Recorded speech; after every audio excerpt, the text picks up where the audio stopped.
everybody, welcome to my channel. Today I'm doing a LEGO review of LEGO City Set 60053 and it's the race car.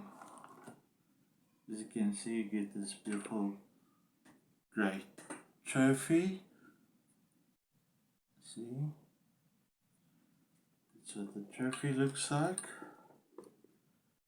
And also you get this beautiful red, green and white race car, and you get the race car driver. There's only one minifigure in the set, and also boot spoiler can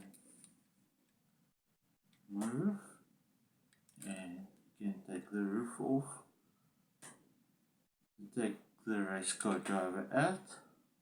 And as you can see, the roof has the Octane logo on, and also on the front of the car, and it also has these beautiful yellow and white lights.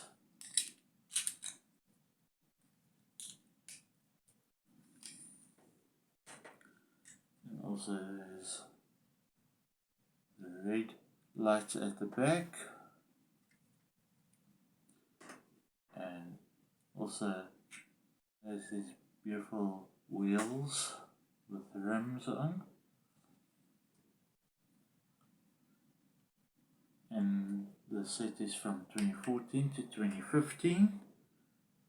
Thank you for watching this video. Please don't forget to like and subscribe to my channel, and please leave a comment in the comment box below, and please share the links to my videos. If toy companies want to contact me for future sponsorships, my email is in a link in the description box below, and I'll see you in the next video. Thank you. Bye.